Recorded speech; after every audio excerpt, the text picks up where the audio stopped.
If you love the Valeton GP-5 for its killer tones, compact form, and unbeatable price to power ratio, you've probably also hit its one big limitation. Not enough foot switches. Not enough to quickly jump between presets, not enough to scroll through patches, not enough to toggle effects on the fly, not enough to access the tuner. But pair it with the Morningstar MC6 PRO and suddenly you have control over everything the GP-5 has to offer. The GP-5 is powerful, but it's not exactly generous with its foot switches or display. And that's already an understatement. It literally only has one foot switch and a tiny screen. This is where a MIDI foot controller steps in. With a controller like the MC6 PRO, your setup stays compact while you unlock instant preset recall that lets you jump straight to your money sounds, preset scrolling so you can move up and down through your patches and banks with ease, individual effect control to toggle the GP-5 effect blocks on and off, real-time visual feedback to show you exactly which preset and effects are active, dedicated tuner access to engage the GP-5 tuner anytime. Important message, the entire Valeton GP-5 control bank that is demoed throughout this video is available for download from the link in the pinned comment below. So if you want to get the exact same bank on your Morningstar controller, just download and upload it to one of your controller's empty banks. One of the best things about using the MC6 PRO to control the Valeton GP-5 is it is truly plug and play. Morningstar Pro controllers have USB host ports, which allow you to connect directly to and control USB devices like the GP-5, which can only receive MIDI via its USB port.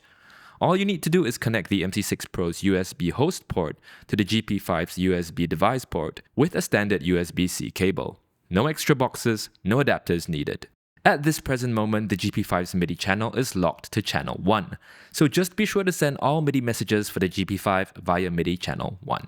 Most gear uses program change messages for recalling presets, but the GP-5 uses control change messages instead. Sending CC number 0 with value 1 recalls preset 1, value 2 recalls preset 2, and so on. Anytime you want to recall a preset, just send the CC value that corresponds to the preset number. No offsets and no extra mental math required. Talking about reducing mental load.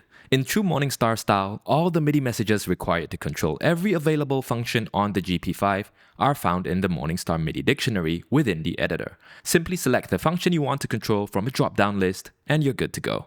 This includes the MIDI commands for patch and bank scrolling, individual effect block toggles, tuner access, and more.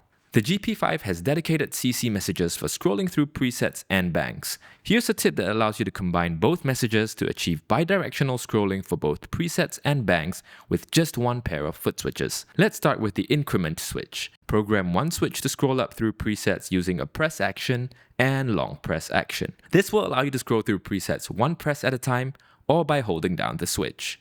Then add a double tap action to bank up. By definition, banking up on the GP-5 means jumping 10 presets ahead. Then repeat the same for the decrement switch using the preset down and bank down messages instead. With these settings, we can now scroll through presets with switch presses and switch holds, and bank up and down with double taps. Super handy. I've set up this bank such that you can access the effects page by holding down the switch of a currently active preset. And to go back to the presets page, simply hold down switch A. Each effect block in the GP-5 has its own CC number to engage or bypass it. A value of 127 will engage the effect, and value 0 will bypass it. To control each effect block, simply choose CC message and select the effect block you want to control from the MIDI dictionary. The effect switches should be set up as toggle switches that send value 127 on the first press and 0 on the subsequent press. And again, the entire Valeton GP-5 control bank shown in this video is available for download from the pinned comment below. Now, when you recall a preset, you would want the MC6 PRO's effect toggle switches to accurately reflect the GP-5 preset's individual effect bypass states. This way, you immediately have a bird's eye view of which effects are live in the moment, and can add or remove effects as desired. To achieve this, you simply need to add a set toggle message to each of the MC6 PRO switches that recalls a specific GP-5 preset. This message will set the toggle states of the individual effect toggle switches on the next page within the same bank. For switch D that recalls the GP-5 power lead preset, you can see that it has a set toggle message that engages the toggle state of switch D, the preset switch itself to show that it is active, and it also engages the toggle states for switch presets G and J on the next page, which toggle the pre and delay effect blocks. This way, when we recall the power lead preset, you'll see the pre and delay effect blocks engaged too. This is accurate and in sync with what is happening live. You can then toggle on and off each of the effect blocks as you wish. The GP-5 tuner is also toggled on and off just like any other effect block. Value 127 activates it and 0 deactivates it. It's always so nice to have instant tuner access to make sure you are always pitch perfect. This is so much power packed into a small box. But with a MIDI foot controller like the MC6 PRO, the GP-5 truly lives up to its full potential. If you're still here, I trust that you found the video useful or at least entertaining. If that is so, please remember to like this video, subscribe and all that good stuff, and we'll catch you again in the next Morningstar video.